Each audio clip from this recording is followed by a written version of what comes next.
Today we are going to focus on John chapter 18, 18 verse 28 through chapter 19 verse 16. It's a long passage. இன்னைக்கு காலையில நம்ம யோவான் 18வது அதிகாரம் 28வது வசனத்திலிருந்து 19வது அதிகாரம் 16வது வசனம் வரை உள்ள வசனங்களை நம்ம பார்க்க போகிறோம். I'm not going to read the entire passage, but I will read a couple of verses as I share the word with you. நான் முழு வேத பகுதியும் வாசிக்க போகிறது கிடையாது. ஆனால் சில வசனங்களை உங்களோடு கூட செய்தியை பகிர்ந்து கொள்ளும்போது நான் வாசிப்பேன். The topic today is what is truth.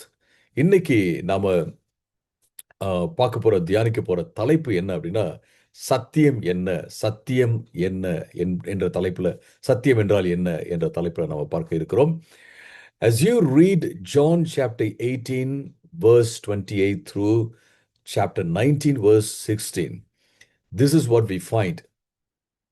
Pilate asks a fantastic question, asks Jesus this question: what is truth?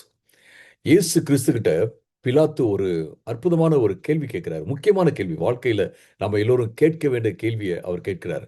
சத்தியம் என்ன, உண்மை என்றால் என்ன என்று அவர் கேட்கிறார். And Jesus, he doesn't wait for Jesus to answer, but he decides that Jesus would be handed over to the Jews for them to do whatever they wanted to do. அவர் என்ன decide பண்றாருன்னா, இயேசு கிறிஸ்துவை யூதர்கள்ட்ட நம்ம ஒப்படைச்சிருவோம், அவர்கள் என்ன செய்யணுமோ அப்படியே செய்யட்டும் என்று சொல்லி அவர் தீர்மானிப்பதை பார்க்கிறோம். He is not deciding on the basis of what Jesus shared with him, and he is not even waiting for Jesus to share more truth with him, but he simply hands Jesus over to the Jews. இயேசு கிறிஸ்து அது வரைக்கும், அந்த point வரைக்கும் சொன்ன எந்த காரியத்தையும் சார்ந்து பிலாத்து முடிவெடுக்கவில்லை. அதன் பின்பாக இயேசு என்ன சொன்னாரோ அதை வைத்தும் அவன் முடிவெடுக்கவில்லை. அவன் தன்னுடைய பதவிக்காக யூதர்கள்ட்ட இயேசு கிறிஸ்துவை ஒப்படைத்து விடுகிறான் என்று நாம் பார்க்கிறோம். The question, what is truth, echoes across generations. சத்தியம்னா என்னங்க, உண்மைனா என்னங்க, சொல்லுங்க அப்படிங்கிற அந்த கேள்வி எல்லா சந்ததிகளிலும் அநேகர் கேட்டிருக்கிறார்கள் என்பதை நம்ம பார்க்கிறோம். The philosophers debate it. If you look at the societies, they want to redefine what truth is. But you will also see many individuals and the societies avoiding the answer to this question from a biblical perspective. நீங்க நிறைய தத்துவ ஞானிகள் இந்த மாதிரி ஒரு காரியத்தை குறித்து வாதம் செய்வதை நீங்க பார்த்துப்பீங்க. எது சத்தியம் சொல்லுங்க, இதுதாங்க சத்தியம் அப்படின்னு சொல்லிட்டு வாதம் செய்வதை நீங்க கேட்டிருப்பீங்க. சமுதாயத்துல சத்தியம்னா என்ன அப்படிங்கிறத மறு வரையறை செய்வதை நீங்க பார்த்திருப்பீங்க. நிறைய தனிப்பட்ட நபர்கள் சத்தியம்னா என்னன்னு கேட்பாங்க. சத்தியத்தை பைபிள்ல இருந்து சொல்லும்போது பார்த்தீங்கன்னா அதை தவிர்க்கிற காரியத்தையும் நீங்க பார்த்திருப்பீர்கள். In this passage, which I just mentioned to you, the question is asked by a Roman governor standing face to face with the very embodiment of truth, who is Jesus Christ. இயேசு கிறிஸ்துவாகிய சத்தியத்தினுடைய வடிவமாக, உருவமாக இருக்கிற இயேசுவுக்கு முன்பாக நின்று பிலாத்து என்ற இந்த ரோம ஆளுநர் கேட்கிறாரு, என்ன சத்தியம்னா என்ன சொல்லுங்க அப்படின்னு கேட்கிறத பார்க்கிறோம்.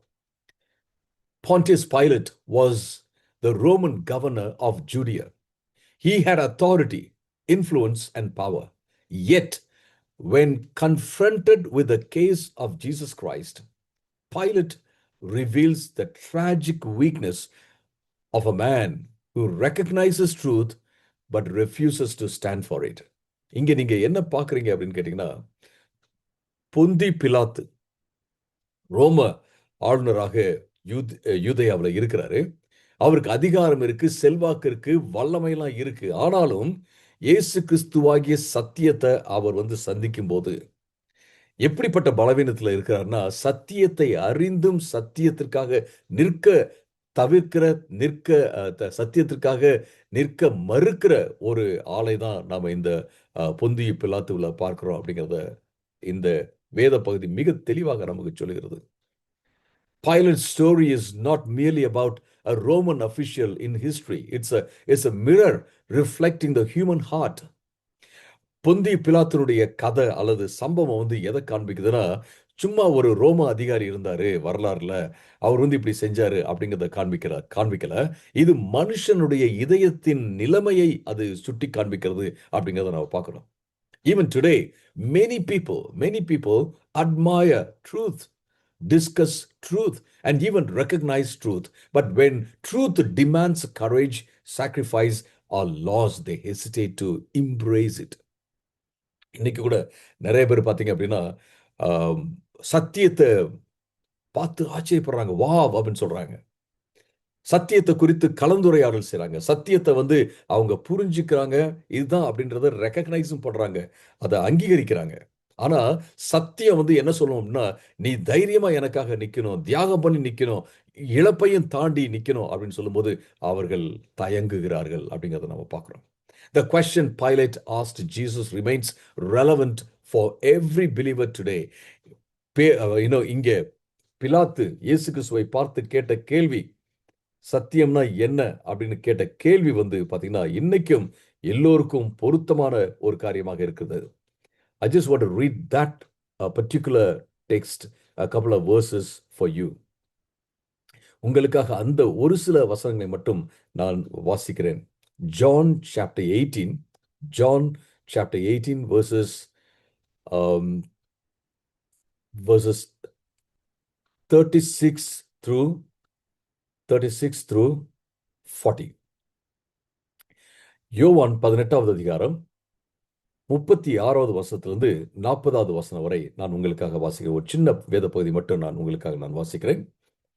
First in English and then in Tamil. முதலாவது ஆங்கிலத்தில், பின்பு நான் தமிழ்ல வாசிக்கிறேன். Jesus said, "My kingdom is not of this world. If it were, my servants would fight to prevent my arrest by the Jewish leaders. But now my kingdom is from another place." "You are a king then," said Pilate. Jesus answered, "You say that I am a king.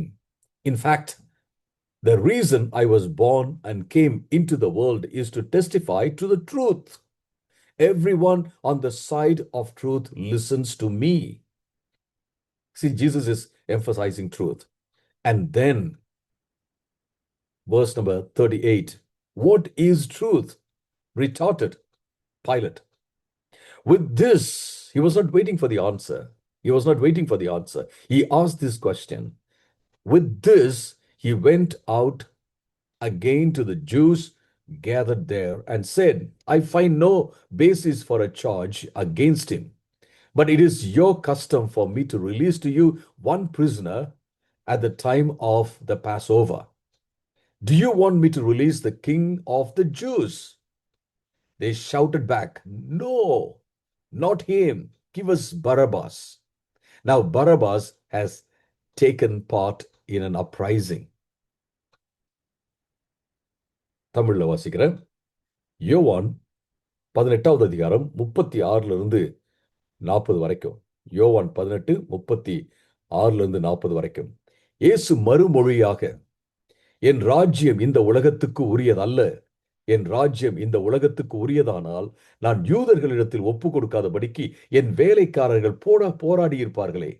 இப்படி இருக்க என் ராஜ்யம் இந்த இடத்துக்கு உரியதல்ல" என்றார். அப்பொழுது பிலாத்து அவரை பார்த்து, "அப்படியானால் நீ ராஜாவோ?"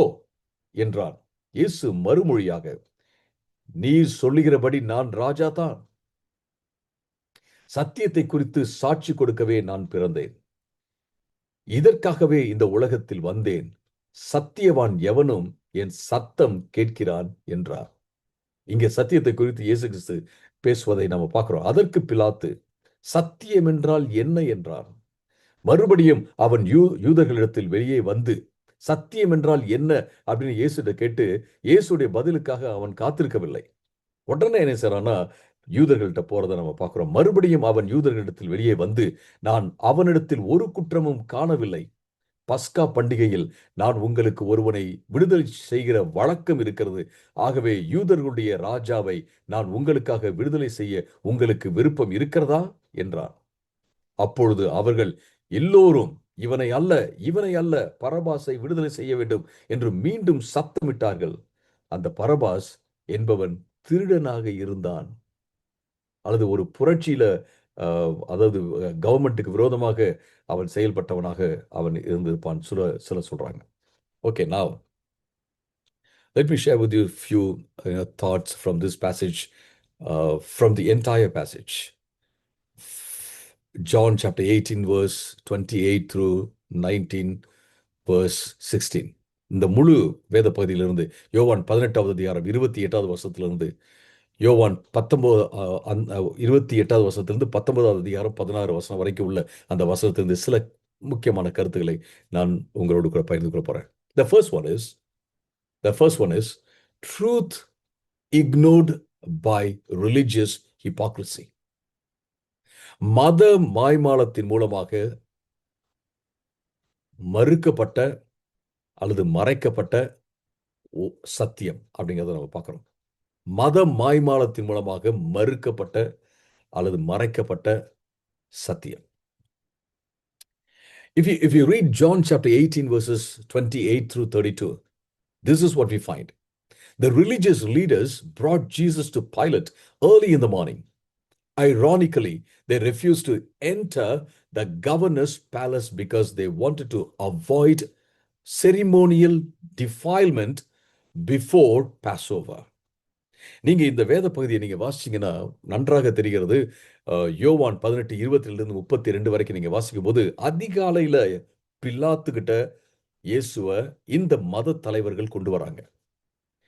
ஆனா இங்க நடக்கிற ஒரு காரியம் என்ன அப்படின்னு கேட்டீங்கன்னா, ஒரு மாறான ஒரு காரியம் என்ன அப்படின்னு கேட்டீங்கன்னா, அவங்க சீக்கிரமா கொண்டு வராங்க பிலாத்துக்கிட்ட. ஆனா அந்த ஆளுநர் பிலாத்துடைய அரண்மனைக்குள்ள அவர்கள் போகல. ஏன் அப்படின்னா, அவர்கள் சடங்கு ரீதியாக அதாவது டிஃபைல் ஆயிருவாங்க, அதாவது அழுக்காயிருவாங்க அப்படிங்கிறதுக்காக அங்குக்குள்ள போகல. ஏன்னா பஸ்கா பண்டிகை காலமாக அது இருந்ததுனால சடங்கு ரீதியாக மத ரீதியாக நாம இவருடைய அரண்மனைக்குள்ள போனோம் அப்படின்னம்னா நம்ம அழுக்காயிருவோம் அப்படிங்கிறதுக்காக அவர்கள் போகவில்லை என்று நாம பார்க்கிறோம். அப்படிதான் வசனம் சொல்லுகிறது. While when they tried to remain ritually clean, they were also working against Jesus Christ, the truth. இயேசு கிறிஸ்துவாகிய அந்த சத்தியத்துக்கு விரோதமாக அவங்க வேலை செஞ்சிட்டு இருந்தாங்க. ஆனா அதே நேரத்துல சடங்கு ரீதியாக நம்ம சுத்தமா இருக்கணும் அப்படின்னு சொல்லிட்டு அவங்க யோசிச்சுட்டு இருந்தாங்க. That's what we find in the text. அதான் நம்ம வேத பகுதியில நாம வாசிக்கிறோம் அப்படிங்கிறத பார்க்கிறோம். They were more concerned about religious or ritual purity than about the purity in the hearts. நீங்க இங்க பாத்தீங்க அப்படின்னா சடங்கு ரீதியாக மத ரீதியாக அவங்க சுத்தமா இருக்கணும் அப்படிங்கிறதுல அவங்க ரொம்ப ரொம்ப எண்ணம் கொண்டவர்களாக இருந்தாங்க, அக்கறை கொண்டவர்களாக இருந்தாங்க. ஆனா இதயத்துல சுத்தமா இருக்கணும் அப்படிங்கிறத அவர்கள் ஒரு நாளும் யோசிக்கவில்லை அப்படிங்கிறத பார்க்கிறோம். This part in the text reveals a painful reality. People can be deeply religious and yet completely blind to the truth. இந்த காரியம் என்னதை காண்பிக்குது அப்படின்னு கேட்டீங்கன்னா, ஒரு வலி தருகிற வேதனை தருகிற ஒரு நெஜத்தை நமக்கு வெளிப்படுத்துது. என்ன நெஜம் அது? மக்கள் சடங்கு ரீதியாக மத ரீதியாக ரொம்ப ஆழமா நம்ம சரியா இருக்கணும் அப்படின்னு யோசிக்கலாம். ஆனா சத்தியத்துக்கு, வேதத்தினுடைய சத்தியத்துக்கு அவர்கள் குருடாக இருப்பதற்கு வாய்ப்பு இருக்கிறது என்பதை நம்ம பார்க்கிறோம். Faith can sometimes become an outward performance rather than a transformed life. பல வேளைகளில் பார்த்தீங்க அப்படின்னா நம்முடைய விசுவாசம் என்பது வெளிப்பிரகாரமான ஒரு செயலாக மட்டுமே இருக்குமே ஒழிய உள்ள மாற்றம் அடைஞ்ச ஒரு வாழ்க்கையினுடைய அடையாளமாக இருக்கவே இருக்காது, அல்லது உள்ளே மாற்றப்பட்ட தேவனால் மாற்றப்பட்ட வாழ்க்கையாக இருக்கவே இருக்காது அப்படிங்கிறத நாம் பார்க்கிறோம். Many times it's possible to attend worship regularly, observe religious traditions regularly, and maintain a respectable reputation among the people. But we may ignore justice, mercy, and truth. பல வேளைகளில் பார்த்தீங்க அப்படின்னா நாம சண்டே வர்ஷிப் சர்வீஸ் அல்லது மற்ற prayer மீட்டிங்லாம் ரெகுலரா attend பண்ணுவோம். அது மட்டுமல்ல, மத ரீதியிலான பல்வேறு பாரம்பரியங்களை பின்பற்றலாம் மக்கள். அல்லது வெளியரங்கமாக ஒரு மரியாதைக்குரிய ஒரு பெயரை பெற்றவராக அவர் இருக்கலாம். ஆனா அவர்கள் நியாயத்தையும் நீதியையும் இரக்கத்தையும் சத்தியத்திற்கு தங்களுடைய கண்களை குருடா வைக்கிற அநேகர் இருக்கிறார்கள் அப்படிங்கிறத நாம பார்க்கிறோம். அருமையானவர்களே, true faith is not merely about ritual observance, but about a heart aligned with God's truth. உண்மையான விசுவாசம் என்பது சும்மா பாரம்பரியமாக சடங்கு ரீதியாக ஒரு காரியத்தை செய்வது அல்ல. அது என்ன அப்படின்னு கேட்டீங்கன்னா, ஆண்டவருடைய சத்தியத்துக்கு நேராக செல்வதுதான் அப்படின்றத பார்க்கிறோம். Many, lots of people today observe the Lenten days. இன்னைக்கு நிறைய பேர் என்ன செய்றாங்க அப்படின்னா, லெந்து நாட்களை அவர்கள் அனுசரித்துக் கொண்டிருக்கிறார்கள் அப்படிங்கிறத நாம பார்க்கிறோம். I was talking to somebody, that person said, I won't touch non-vegetarian. I'm not criticizing anyone. Please understand me. I'm not criticizing anyone. ஒருத்தர் சொன்னாரு, நான் நான்வெஜ்ஜே தொடவே மாட்டேன், இந்த லெந்து நாட்கள்ல நான்வெஜ்ஜே தொடவே மாட்டேன் அப்படின்னு அவர் சொன்னாரு. Because I want to be good. But I found him in his business, he was not true. ஆனா அவருடைய வியாபாரத்துல, அவருடைய தொழில்ல பாத்தீங்கன்னா அவர் உண்மையா இல்ல அப்படிங்கறத நான் கண்டுகொண்டேன். So I was talking to my wife. I was telling my wife, என்னுடைய வைஃபை பார்த்து நான் சொல்லிட்டு இருந்தேன், see, in the 40 days that Jesus had with the disciples after the resurrection, one of the things that Jesus did was that he, grilled fish, and he was waiting for them to have breakfast with Jesus Christ. இயேசு கிறிஸ்து பாத்தீங்கன்னா அங்க மீனை, இயேசு கிறிஸ்து இந்த 40 நாட்கள்ல அதாவது உயிர்த்தெழுதலுக்கு அப்புறம் சீடர்களோடு இருந்தபோது செஞ்ச காரியத்துல ஒன்று என்ன அப்படின்னா, அவர் கடல் கரைக்கு பக்கத்துல மீனை அவரு சுட்டு ரோஸ்ட் பண்ணி அவர் என்ன செஞ்சார்னா வைத்திருந்தார் சீடர்களுக்காக, பிரேக்ஃபாஸ்டுக்காக அப்படிங்கிறத நம்ம பார்க்கிறோம். I'm not saying we should, I'm not advocating anything. People want to be, they don't want to eat non-veg, it's fine. They want to eat only vegetarian food, fine. During the Lenten days, they want to eat only fruits, no ice cream, no cake, fine. It's up to them. I'm not here to criticize anything. But this is what I want to say. More than all these things, self-denial and surrendering ourselves to the truth that we find in the Bible is very important. அதாவது சிலர்லாம் பார்த்தீங்கன்னா vegetarian food தான் சாப்பிடுவாங்க, சாப்பாடு தான் சாப்பிடுவாங்க, நான் vegetarian தொட மாட்டாங்க.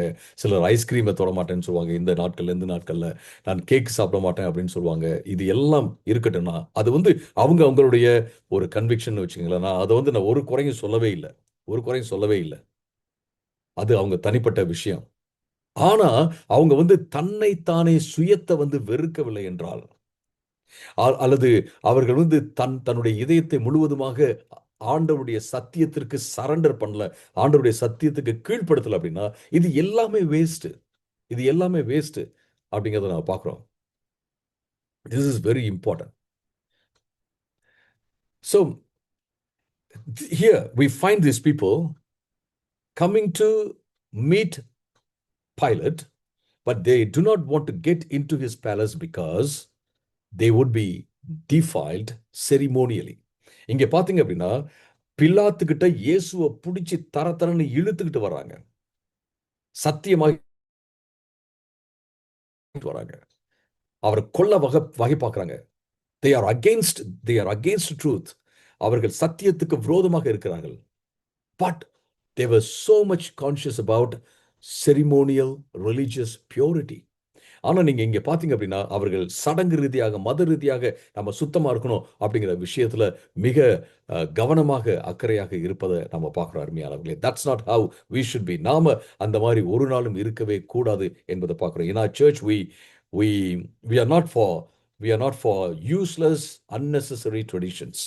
நாம நம்முடைய சபையில தேவையில்லாத அவசியம் இல்லாத பயனே இல்லாத ட்ரெடிஷன்ஸ்க்கு நாம கிடையவே கிடையாது. when I say this, I say that I believe in traditions.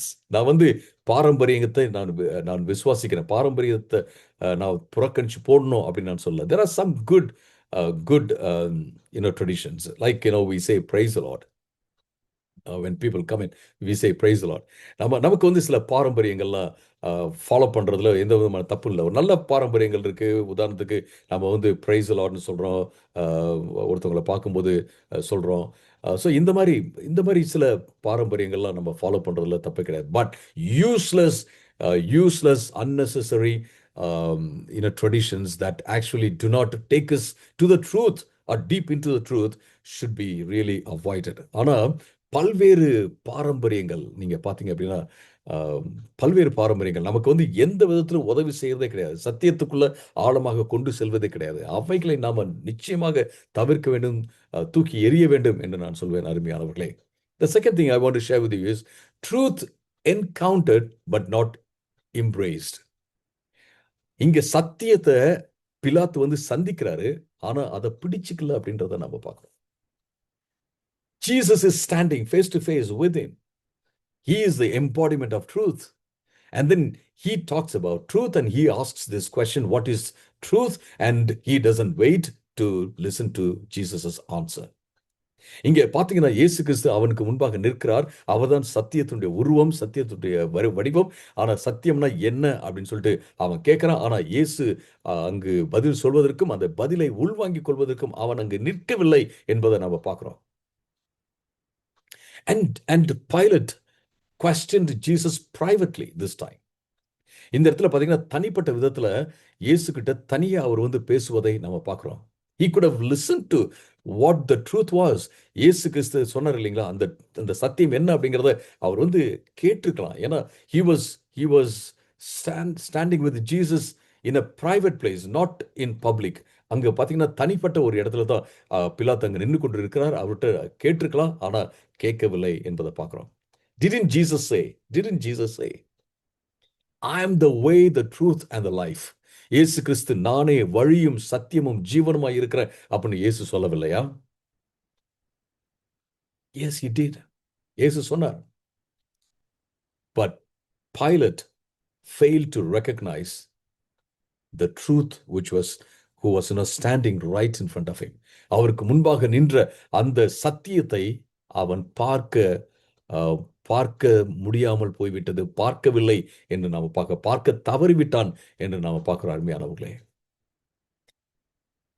Many people today are fascinated by truth intellectually but remain unwilling to submit to it personally. இன்னைக்கு நிறைய பேர் சத்தியம்னா என்ன அப்படிங்கிறத அறிவுபூர்வமாக தெரியும், அறிவுபூர்வமாக அவர்களுக்கு தெரியும். ஆனா அந்த சத்தியத்துக்கு அவங்க வந்து தங்களை கீழ்ப்படுத்த முடியாது. I would have told you this story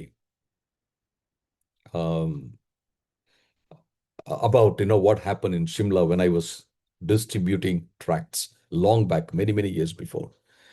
நான் உங்களுக்கு ஒருவேளை சபையில் நான் சொல்லியிருப்பேன் இந்த காரியத்தை குறித்து. நான் ஷிம்லாவில் ட்ராக்ட்ஸ் கொடுத்துருந்த போது என்ன நடந்தது அப்படின்னு சொல்லிட்டு. A group of young people caught me and they wanted to beat me. ஒரு வாலிப குழு பார்த்தீங்கன்னா அவங்க என்னை பிடிச்சி என்னை அடிக்கிறதுக்காக வந்தாங்க. They asked me, why do you preach Jesus Christ? I was distributing a tract which was titled, Who is Jesus? ஈசு கौन है? இயேசு யார் என்ற தலைப்புல இருந்த ஒரு டிராக்டை வந்து நான் டிஸ்ட்ரிபியூட் பண்ணிட்டு இருந்தேன். அவங்க கேட்டாங்க, இயேசு யார் அப்படின்னு சொல்லிட்டு. I said, Jesus is God. இயேசு வந்து தேவன்னு சொன்னேன். Is he the only true God? Yes, I said he is the only true God. And they got so mad at me. And then they pointed to a sticker of God and then asked, what about this?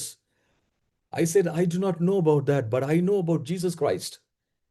அவர்கள் ஒரு ஸ்டிக்கர்ல ஒரு படம் இருந்தது. அந்த படத்த காமிச்சு, "இத பத்தி நீ என்ன நினைக்கிற?" அப்படின்னு கேட்டாங்க. நான் சொன்னேன், "அத பத்தி எனக்கு தெரியாது. ஆனா இயேசுவ பத்தி எனக்கு தெரியும்." அப்படின்னு நான் சொன்னேன். Then why do you say Jesus is, a true God, living God? Why do you say that? They asked. இயேசு கிறிஸ்து தான் மெய்யான தேவன் என்று நீ எப்படி சொல்ற? அப்படின்னு அவங்க கேட்டாங்க. I said, I have, with my limited knowledge, I have this definition of, what God must be. He must be all loving, all powerful, all knowing, everywhere present, and all those things, I mentioned. And I said, it's only Jesus who is fitting into that definition. I do not find anyone like that, completely holy and perfect, all knowing, everywhere present. I don't find anyone. நான் சொன்னேன் அவங்ககிட்ட, நான் வந்து இந்த மாதிரி ஒரு definition வச்சிருக்கிறேன். கடவுளாக இருப்பார் என்றால் அவர் எல்லாம் அறிந்தவராக இருக்க வேண்டும். அவர் வந்து எல்லா இடத்திலும் வியாபித்திருக்கிறவராக இருக்க வேண்டும். சர்வ ஞானியாக இருக்க வேண்டும். அது மட்டுமல்ல, முழுசா தன்னையே தியாகம் செய்து அவர் அன்பு செலுத்துகிறவராக இருக்க வேண்டும்.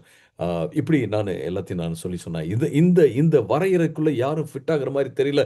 இயேசு மட்டும்தான் ஃபிட் ஆகிறாரு. அதனால இயேசுவை நான் நான் வணங்குகிறேன் என்று நான் சொன்னேன். They got so mad at me. Got so mad at me. And they wanted to beat me. They took me by the collar and they were about to give a punch on my face. எனக்கு என் முகத்திலே ஒரு நல்ல பயங்கரமான குத்து கொடுப்பதற்காக அவர்கள் இருந்தார்கள். But somebody came and, took me out from that mob. அந்த கூட்டத்திலிருந்து என்னை வந்து ஒருத்தர் வெளில கூட்டு போயிட்டார். Why am I saying this? Think about this. Think about this. Many people know the truth. Many people know the truth. நிறைய பேருக்கு சத்தியம் தெரியும். Because there is no literature, a piece of literature in the world that tells about a God who became a human being. மனுஷனாக வந்த ஒரு தேவனை குறித்து எந்த எந்த இலக்கியமோ எந்த புராணமோ எதுவுமே சொல்லவே இல்லை.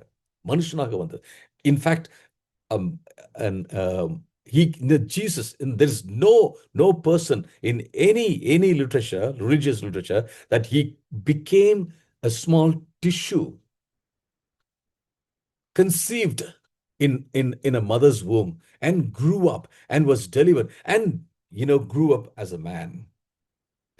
ஒரு சின்ன டிஷ்யூவாக அம்மாவுடைய வயிற்றுல உருவாகி அவர் வந்து வெளிப்பட்டு பிரசவிக்கப்பட்டு வளர்ந்து பெருசா வந்த ஒரு தேவனை குறித்து எங்கேயுமே நம்ம பார்க்க முடியாது அருமையானவர்களே. And this God loved us so much that he gave his life for us.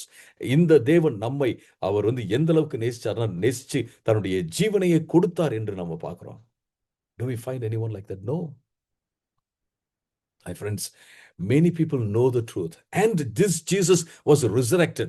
இந்த இயேசு கிறிஸ்து உயிரோடு எழும்பினார் என்று நாம பார்க்கிறோம். And we have historical evidence that points to Jesus' death and the resurrection. நமக்கு வந்து நிறைய வரலாற்று உண்மைகள் இருக்கிறது, வரலாற்று சான்றுகள் இருக்கிறது. இயேசு என்ற ஒருத்தர் இருந்தார் என்றும், அவர் வந்து மரித்தார் என்றும், அவர் வந்து உயிரோடு எழுந்தார் என்றும் காண்பிப்பதற்கு நிறைய வரலாற்று சான்றுகள் இருக்கிறது அருமையானவர்களே. And look at the Gospels, சுவிசேஷங்களை நீங்க பாருங்க.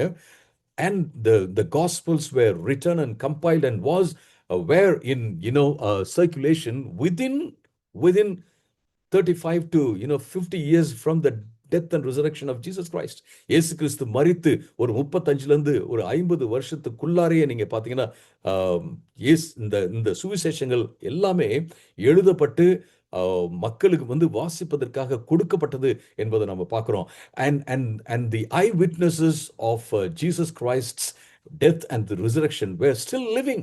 இயேசு கிறிஸ்துவை கண்கூடாக பார்த்தவர்கள் இன்னும் உயிரோடு கூட இருந்தார்கள் என்று நாம பார்க்கிறோம். But does the world accept the truth? ஆனா இந்த உலகம் வந்து இந்த சத்தியத்தை ஏற்றுக்கொள்கிறதா அப்படின்னா இல்ல. But the question I want to keep before you is, உங்க முன்னாடி வைக்க விருப்பப்படுற கேள்வி இந்த காலை வேளையில என்ன அப்படின்னு கேட்டீங்கன்னா, do I submit myself more and more and more to the truth that I find in the scriptures? நான் வசனத்துல பார்க்கிற அந்த சத்தியத்திற்கு, வேத புஸ்தகத்துல பார்க்கிற சத்தியத்துக்கு இன்னும் அதிகமாக என்னை நான் கீழ்ப்படுத்திக் கொண்டே இருக்கிறேனா, சரண்டர் பண்ணிக்கிட்டே இருக்கிறேனா, அது ரொம்ப ரொம்ப முக்கியமான ஒரு காரியம் அருமையானவர்களே. First, Jesus the embodiment of truth, and Jesus is revealed through the scriptures. And we need to surrender, submit ourselves to the scriptures, to the truth that we find in the scriptures. நம்ம பார்த்தீங்கன்னா இயேசு கிறிஸ்துவாகிய அந்த சத்தியம் அவருக்கு நம்ம கீழ்ப்படிய வேண்டும். அவர் எதன் மூலமாக வெளிப்படுத்தப்பட்டிருக்கிறார் அப்படின்னா, வேத வாக்கியங்கள் மூலமாக, வேத வசனங்கள் மூலமாக வெளிப்படுத்தப்பட்டிருக்கிறார். எனவே வேதத்தில் இருக்கிற சத்தியங்களுக்கு நாம் கீழ்ப்படுத்துவது மிக மிக முக்கியமான ஒரு காரியம். கீழ்ப்படுத்துவது மிக முக்கியமான ஒரு காரியம்.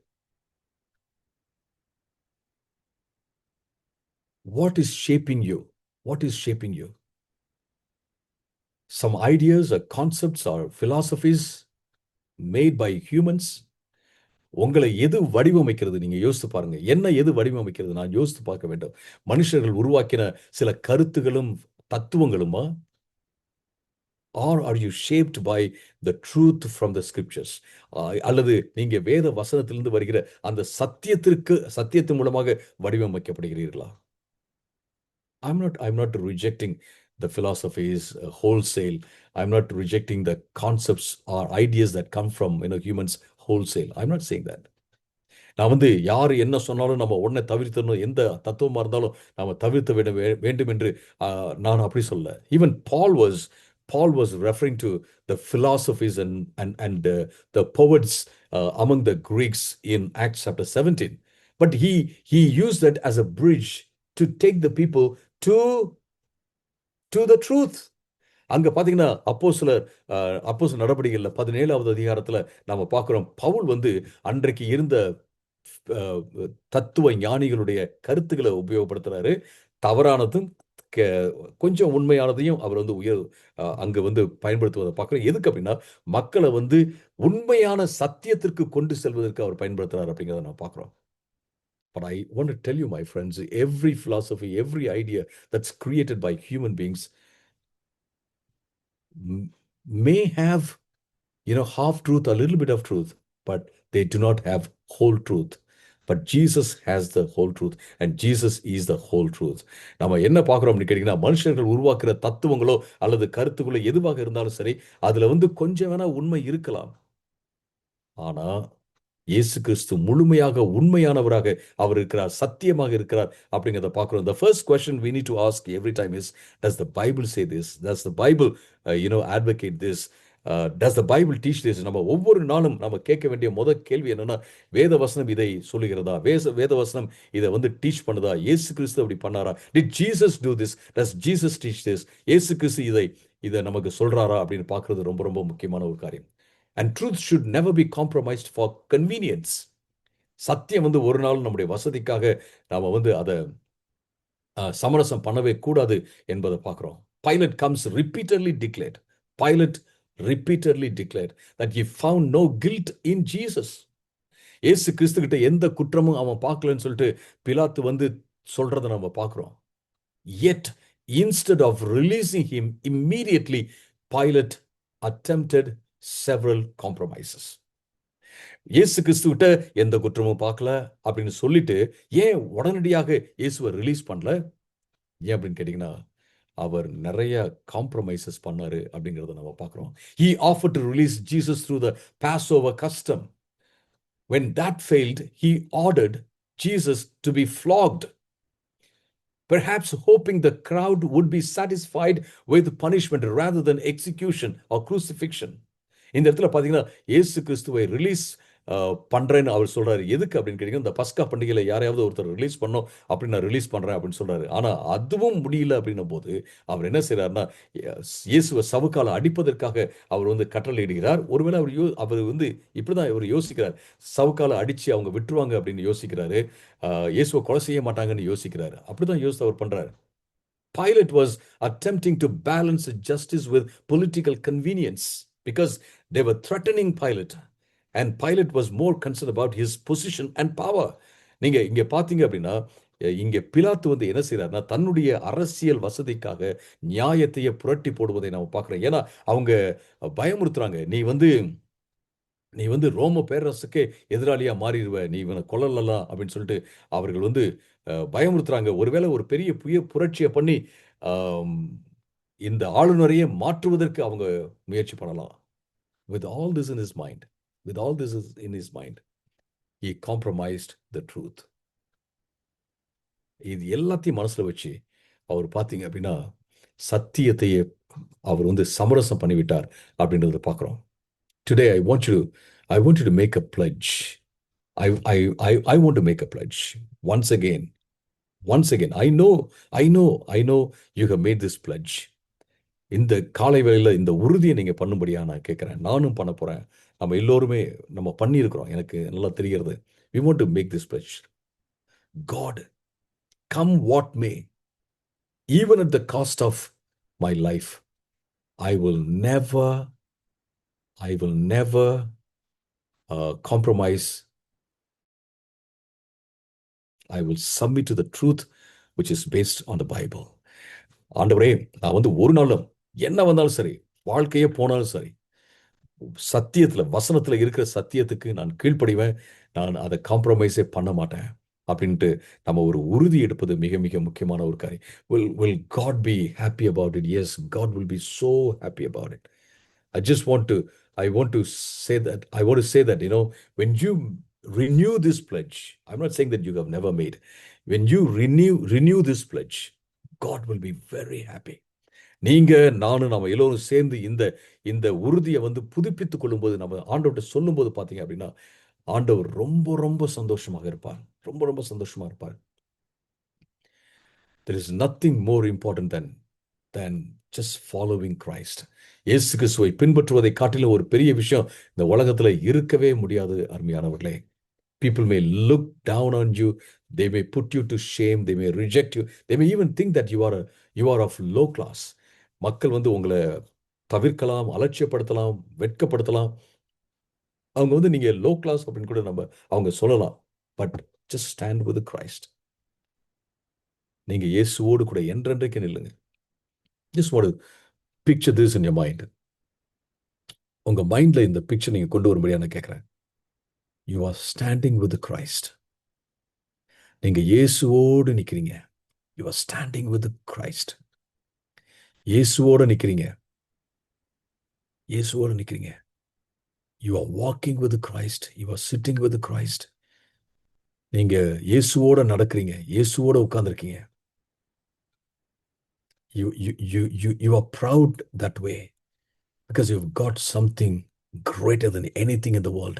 இந்த உலகத்தில் உள்ள எல்லாத்த காட்டிலும் ஒரு பெரிய காரியம் உங்களுக்கு கிடைச்சிருக்கு. சந்தோஷமா இருக்கீங்க. I'm standing with Christ. I'm standing with the truth. I'm standing for truth. நான் சத்தியத்துக்காக நிக்கிறேன். சத்தியத்தோட நிக்கிறேன்.